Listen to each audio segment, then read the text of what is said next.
Cristiano Ronaldo. Cristiano Ronaldo. Cristiano Ronaldo. Se c'è qualcosa che ti contraddistingue, che tu hai sempre segnato. Grazie. I don't care about the Qatar. Don't give a... There are more supporters coming on and getting on.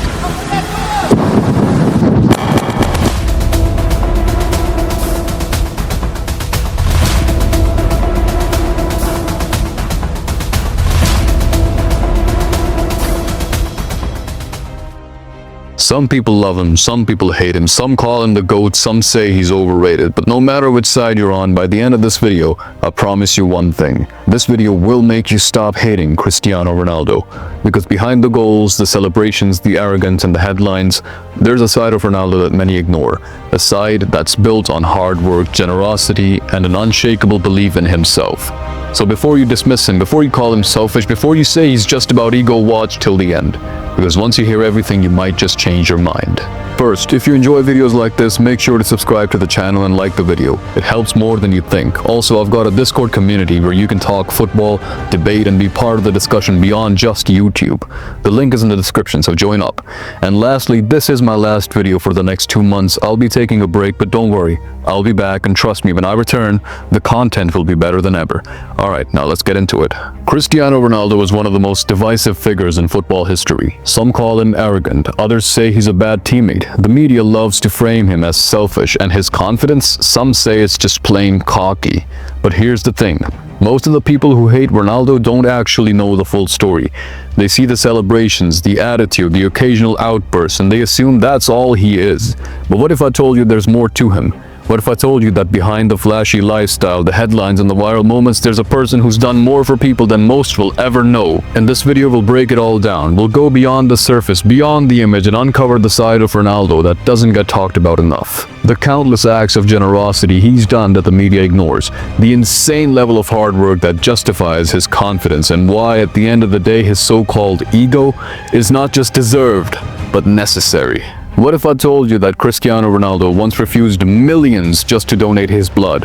What if I told you that he's quietly helped children fight life-threatening diseases, paid for surgeries, and changed lives without asking for credit? We've all seen the goals, the trophies, the celebrations, but let's take a step away from the pitch for a moment, because if you think Ronaldo is just about himself, you're about to see a side that the media rarely talks about. Cristiano Ronaldo's generosity isn't about flashy PR stunts or publicity. It's not about making headlines, it's about something far more genuine, helping people in ways that most wouldn't even think about. Let's start with a story that barely made the news. Back in 2014, a young Spanish boy named Eric Ortiz Cruz was diagnosed with cortical dysplasia, a brain condition that causes severe seizures. His family was devastated, not just emotionally, but financially. The cost of surgery, 60,000 euros, and on top of that, every checkup, every test, every treatment would cost thousands more. His parents had no idea how they would afford it until one day a footballer they had never met stepped in. Cristiano Ronaldo paid for everything, the entire surgery, the treatment, every single bill. And here's the part that people don't know. Ronaldo didn't do it for attention, he didn't announce it, he didn't post about it, he just did it because he could. Because he knew that for all the money he had, this was a life that could be saved. Ask yourself, how many athletes, how many celebrities would do the same without seeking praise? Here's a little question. If you were offered $7 million, would you take it without any catch? Most people wouldn't even think twice, but Ronaldo, he once turned it down in a heartbeat. In 2013, he was approached by a brand from Saudi Arabia that wanted to use his image. The deal was simple, a massive payday in exchange for promoting their product. But there was one condition. Ronaldo had to take a photo endorsing the company's campaign. The problem? The campaign was linked to alcohol.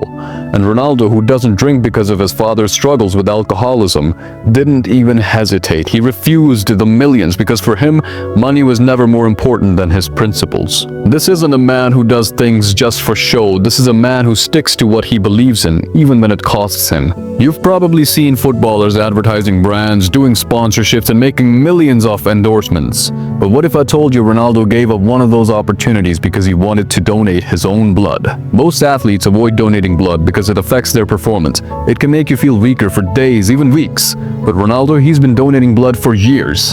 And here's the part that most people don't even know. He doesn't just donate blood, he donates bone marrow. Back in 2011, when a teammate's son was diagnosed with leukemia, Ronaldo didn't just send money. He went to a hospital and donated his own bone marrow, one of the most painful procedures you can go through. And since then, he's kept doing it, quietly, without making a big deal out of it. Because to him, helping others isn't something you brag about, it's something you just do. And it's not just strangers that Ronaldo helps. He's never forgotten where he came from. In Madeira, where he grew up, there was a time when his family had next to nothing. He had to share a single room with his siblings, and his mother would beg for food from local restaurants. Fast forward to today, and Ronaldo has given millions to hospitals, charities, and schools in Madeira. He's helped build medical centers, fund scholarships, and support struggling families because he knows what it's like to have nothing. Most footballers leave their hometowns behind when they make it big. Ronaldo, he keeps giving back. Now, you might be thinking, okay, that's great, but what about his ego? What about his arrogance? Ronaldo's confidence isn't just deserved, it's necessary, because when you work harder than everyone else, when you push your body to its absolute limits, when you wake up every day chasing perfection, how can you not believe in yourself? Now, we'll break down the work ethic behind the man. We'll talk about the training, the discipline, and why when Ronaldo calls himself the best, he's not just talking, he's proving it. We've talked about Ronaldo's generosity, the side of him that most people don't see, but now let's address the part that everyone talks about. His confidence. Some call it arrogance, some say he's obsessed with himself, but here's what most people don't understand. When you work harder than everyone else, confidence isn't arrogance, it's reality. Cristiano Ronaldo didn't wake up one day and decide to be a great. He built himself into a machine, he pushed his body beyond its limits, trained when others rested, and perfected details most players ignored.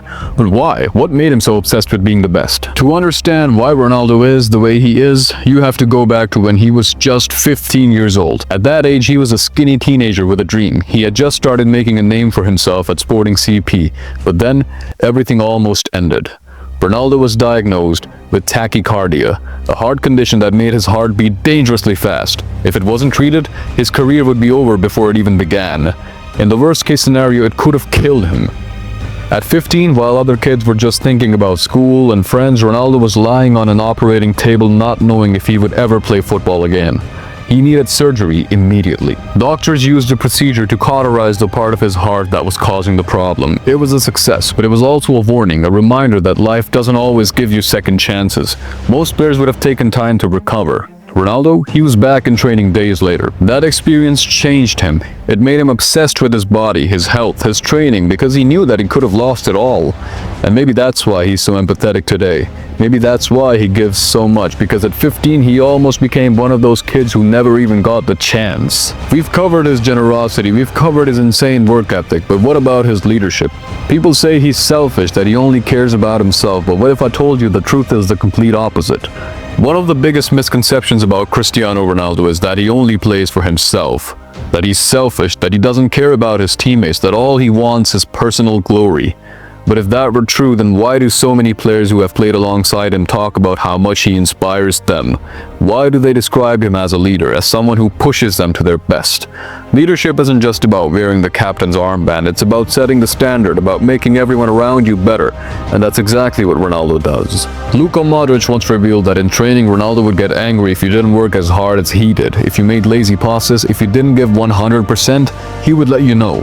But here's the thing, it worked. Between 2014 and 2018, Real Madrid became a dynasty, winning 4 Champions League titles in 5 years.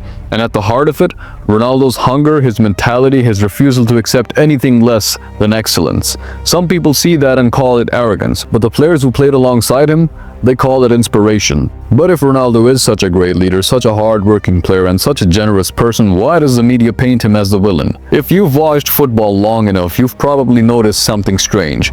No matter what Cristiano Ronaldo does, the media always finds a way to spin it negatively. If he celebrates passionately, he's called arrogant. If he shows frustration after a loss, he's called selfish. If he demands more from his teammates, he's labeled toxic. Meanwhile, other players can do the same thing, sometimes even worse, and they get a free pass. So why is Ronaldo treated differently? Why does the media always try to make him look like the villain? The simple truth is, Controversy sells. The media needs engagement. They need clicks, and there's no bigger name in football than Cristiano Ronaldo. But praising him over and over again, that gets boring. People are used to his greatness, so instead they create drama, they exaggerate moments, they twist his words, they take small incidents and turn them into massive scandals. If he shows confidence, Ronaldo is obsessed with himself. If he criticizes his team's performance, Ronaldo is dividing the dressing room. If he reacts emotionally after a tough match, Ronaldo is throwing a tantrum. It's the same cycle over and over again, and the worst part, a lot of people believe it without questioning it. They don't want to show the side of him that donates millions, helps kids and supports teammates. That doesn't bring clicks. What brings clicks is making people hate him. But let's be real, people don't actually hate Cristiano Ronaldo. They hate the version of him that the media has fed them. They hate the image of him that has been carefully crafted to make him seem like a villain. But if you strip away the headlines, if you look at the facts, you'll see something completely different. A man who worked harder than anyone to become great. A leader who pushes his teammates to higher levels. A person who gives back more than most players in history. A footballer who, despite all the hate, all the criticism, all the negativity, never stopped being himself. And maybe that's what really makes people uncomfortable. Because Ronaldo is unapologetic about who he is. He doesn't hide his confidence. He doesn't pretend to be humble for the cameras. He believes in himself, and he doesn't care if you don't like it. And deep down, even his biggest haters respect that. Because whether you love him or hate him, you can't ignore him. At the end of the day, football is temporary, but legacies last forever. One day, Ronaldo will retire, the goals will stop, the headlines will fade, and the media will move on to the next superstar. But the impact he left, that will never disappear. The kids who grew up idolizing him, inspired by his work ethic, the players who became better just by training with him, the people whose lives he changed with his generosity. That's Cristiano Ronaldo's true legacy. Not the hate, not the media's narratives, but the greatness that will never be forgotten. So if you still hate Cristiano Ronaldo after this video, maybe you just don't understand him. But for those who do, you know exactly why he is who he is. And that's why he will always be remembered.